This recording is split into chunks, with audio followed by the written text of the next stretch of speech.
को वोट देंगे, बीजेपी को रोकना है। आज आपके पास एक विकल्प है, एक मुतबादिल है और उसका नाम मजलिस-ए-इत्तेहादुल मुस्लिमीन है। आपको हालत मजबूरी में अब किसी का साथ देने की जरूरत नहीं है। तो मेरी आपसे गुजारिश है कि आप अपना एक एक वोट सही तरीके से इस्तेमाल करिए और याद रखिए कि बहुत से मसाइल हैं, बल्कि एक स्कॉलर्स ने American institute of policy development ने दिसंबर 2020 में उन्होंने एक स्टडी की। उस स्टडी का नाम था early educational marginalisation for Muslims and children in India. उसमें यह कहा गया कि दिल्ली के प्राइवेट स्कूलों में सिर्फ 3% मुसलमानों को एडमिशन मिलता है। ये फिरका परस्ती नहीं है तो क्या है? हम पर इल्जाम लगाते कि असदुद्दीन ओवैसी फिरका परस्ती को फैलाता है। अरे सच्चाई को बयान करना अगर फिरका परस्ती है तो तैयार हो जाओ, दिन के 24 घंटे में सच्चाई को बयान करता रहूंगा। मेरे अजीज दोस्तों और बुजुर्गों, आप ये भी जानते हैं कि यहां पर इस वार्ड की तरक्की के लिए अगर आप चाहते हैं कि आपके इस इलाके में वो तमाम सहूलतें मिले जो दूसरे इलाकों में मिलती हैं, तो आपको एक ताकतवर आवाज को कामयाब करना पड़ेगा। और सरदार सैफी से बेहतरीन कोई उम्मीदवार यहाँ पर नहीं है। मेरी आप तमाम से अपील है कि मुत्तहदा तौर पर अपने वोट का इस्तेमाल करिए और याद रखिए, अब आप कोई मजबूरी नहीं है आप वोट देने के लिए। यकीनन हराइए भाजपा को, मैं इससे इनकार नहीं कर सकता हूं। यकीनन हराइए भाजपा को, मगर आज आपके दरमियान में आपकी एक पार्टी है, इसको आपको मजबूत करना है। बीजेपी के ताल्लुक से यही कह सकता हूं कि 2014 के बाद भारत के प्रधानमंत्री ने भारत की राजनीति से जो मुसलमानों को उन्होंने अल्पसंख्यक समाज को गायब कर दिया, उसी राह पर अब कांग्रेस वाली दिल्ली की मुख्यमंत्री की पार्टी चलती है। उसी रास्ते पर चलते हैं। कहां पर नजर आएगा इनको? अब्दुल कहां पर नजर आएगा इनके सभा में? अब्दुल नीचे बैठे रहेगा। कांग्रेस और ये दिल्ली के मुख्यमंत्री की पार्टी में अब्दुल नीचे बैठेगा, अब्दुल दरी बिछाएगा, अब्दुल जिंदाबाद के नारे लगाएगा, अब्दुल झुक झुक के सलाम करेगा। अरे सुन ले दिल्ली के मुख्यमंत्री, अब अब्दुल तेरी आंखों में आंखें डालकर अपना हक लगाएगा। और ये भाजपा वाले डराना छोड़ दे, ये भाजपा वाले डराना छोड़ दे। अब कोई डरने वाला नहीं है। हमारी रगों में भी टीपू सुल्तान का खून दौड़ता है। हम जानते हैं कि क्या करना चाहिए। यानी आप सब मिलकर, चाहे वो भाजपा हो, कांग्रेस हो, ये दिल्ली की मुख्यमंत्री की पार्टी हो, ये तीनों इस बात का फैसला कर लिए कि अब्दुल नजर कहीं नहीं आना चाहिए। अब्दुल कहीं पर भी नजर नहीं आना चाहिए। तो हम आपसे कह रहे हैं कि अब्दुल को नजर भी आना चाहिए, अब्दुल को मजबूत भी करना चाहिए, अब्दुल को अपना नुमाइंदा भी बनाना चाहिए, ताकि वो यहां से जीत कर आपकी आवाज को दिल्ली के एमसीडी में पहुंचकर आपकी इस म्युनिसिपल वार्ड की तरक्की के लिए काम कर सके। अब तीसरी बात यह है कि कांग्रेस पार्टी है, कहां है नहीं मालूम मेरे को।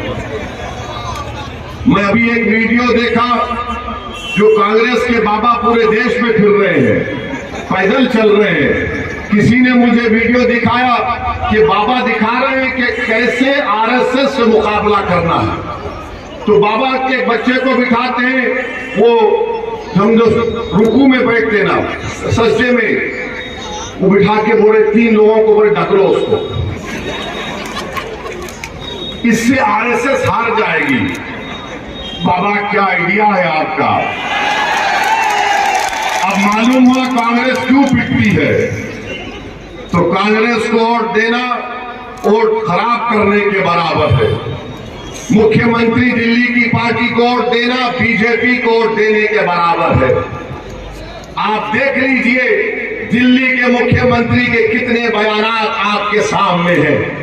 370 की मुखालिफत की है पार्लियामेंट में, और जब दिल्ली का कानून बीजेपी ने बनाया तो पुकार के रोना शुरू कर दिए। और दिल्ली के मुख्यमंत्री बार बार जब चुनाव आता कहते हैं कि मेरी जान को खतरा है, मेरी जान को खतरा है। जो दिल्ली के फसादात में जो लोग मर गए उनका क्या होगा? और ये दिल्ली के मुख्यमंत्री की एक मंत्री साहब है, जेल में है, जेल में है, और माशाल्लाह से उनकी मसाज होती है, उनके हाथ और पैर को तेल लगाया जाता है, फिर उनके सर को दबाया जाता है, और फिर उनको खाना खिलाया जाता है। मैं आपसे एक बात पूछना चाह रहा हूं, क्या जेल में खालिद सैफी उस बच्चे का नाम है? क्या नाम है उसका? नहीं, और एक सैफी बच्चा है, खालिद सैफी जेल में है। क्या खालिद सैफी के पैरों को कोई तेल लगाता है? जब खालिद सैफी जेल को लेकर गए तो पुलिस ने मारकर उसके पैर को तोड़ दिया था, और ये केजरीवाल के मंत्री के पैरों को तेल लगाया जा रहा है।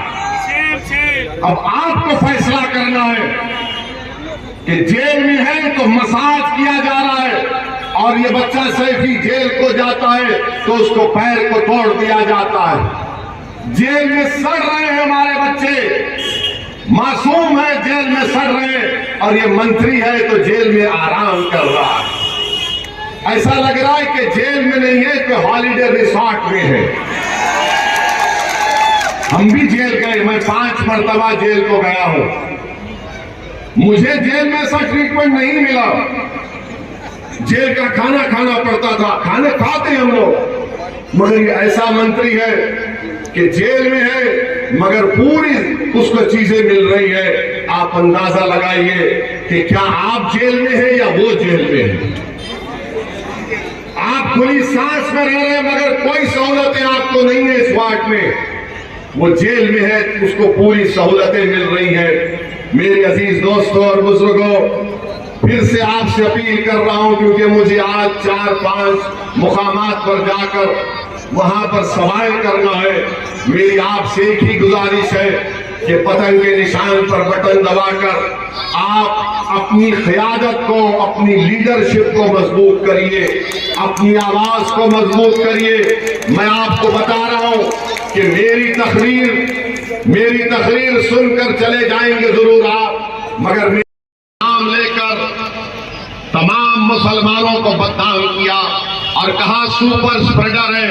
बताओ क्या कोविड आपसे पहला, क्या कोविड तबलीगी जमात से पहला? जोर से बोलिए, क्या कोविड तबलीगी जमात से पहला? क्या पीछे वालों को आवाज नहीं आ रही है? क्या कोविड तबलीगी जमात से पहला? तो फिर दिल्ली का मुख्यमंत्री सच बोल रहा था या झूठ बोल रहा था? वो झूठा है या सच्चा है? क्या है वो?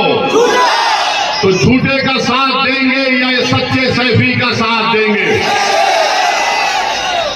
कोविड के दौरान 2 लिस्ट निकलती थी, एक में इतने लोगों को कोविड हुआ और दूसरी लिस्ट, उस लिस्ट के बाजू ब्रैकेट में लिखा जाता था सुपर स्प्रेडर तबलीगी जमात।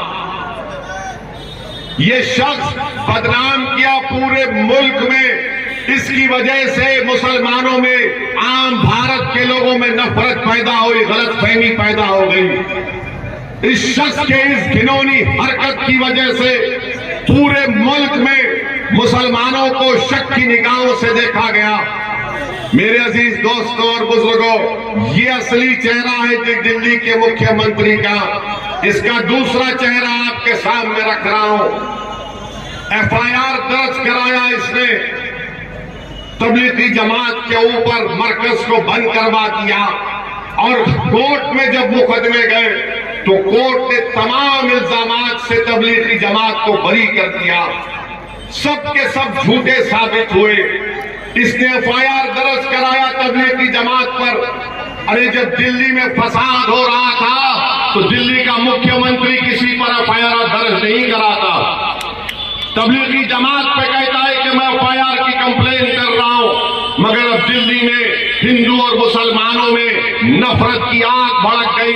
ये मुख्यमंत्री का काम ये था कि वो हिंदू और मुसलमानों के दिलों को मिलाता, जाकर लोगों से अपील करता है कि नफरत की आग मत उठाइए, इससे हमारा नुकसान होगा, देश का नुकसान होगा।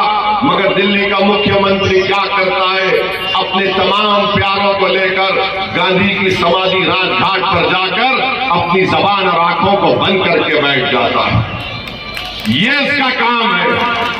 मेरे अजीज दोस्तों और बुजुर्गों, मेरी इज्जतदार मां और बहनों, इसका तीसरा चेहरा ये है, तीसरा इनका चेहरा ये है कि जहांगीरपुरी में गड़बड़ हुई। अप्रैल 16, 2022 को बुलडोजर लेकर चले गए।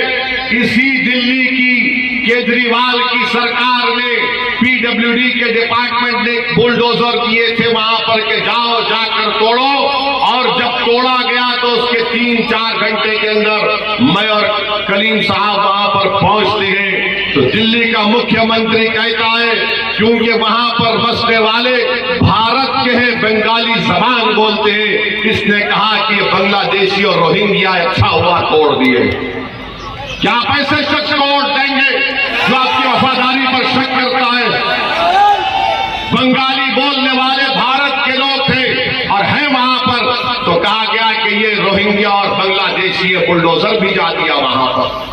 मेरी इज्जतदार मां और बहनों, आप अंदाजा लगाइए कि कौन कौन सी इनकी बात है। शाहीन बाग में तारीखी एहतजाज आप लोगों ने हम सपने में कर किया था CAA NRC के खिलाफ। क्या तुमने देखा वहां पर दिल्ली के मुख्यमंत्री को? क्या तुमने उस शाहीन बाग की तारीख में एक बयान आपने होती है? क्या आपके पास कोई आवाज होती है? क्या आपके पास कोई नुमाइंदगी होती है?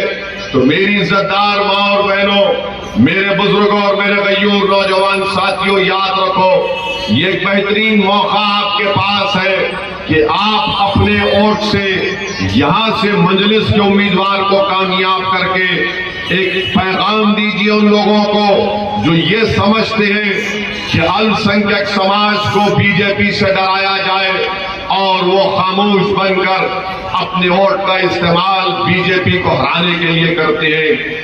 यकीनन बीजेपी को हराइए, मगर याद रखिए ये जो दिल्ली की मुख्यमंत्री की पार्टी है, जब वो अल्पसंख्यक समाज मुसलमानों की बस्तियों में आते हैं तो इनकी जबान से निकलता है कि बीजेपी को हराना है, हमारा साथ दीजिए। और जब दूसरी बस्तियों में जाते हैं जहां पर अल्पसंख्यक समाज का मुसलमान नहीं होते, तो वहां पर जाकर कहते हैं कि हम यहाँ पर स्कूल बनाए हैं, यहाँ पर डिस्पेंसरी बनाए हैं। अरे ये तुम्हारा कौन सा इंसाफ है कि तुम इन इलाकों में आते हो जहां पर अल्पसंख्यक समाज मुसलमान रहता है, तो यहाँ बीजेपी को हराना, और जहां पर हम नहीं रहते वहां पर ये कह देना कि स्कूल बनाएंगे, डिस्पेंसरी बनाएंगे।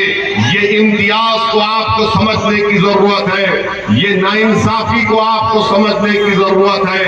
दूसरी बात, आप मुझसे बेहतर जानते हैं, जब मुल्क में कोविड शुरू हुआ था तो पूरे मुल्क में सबसे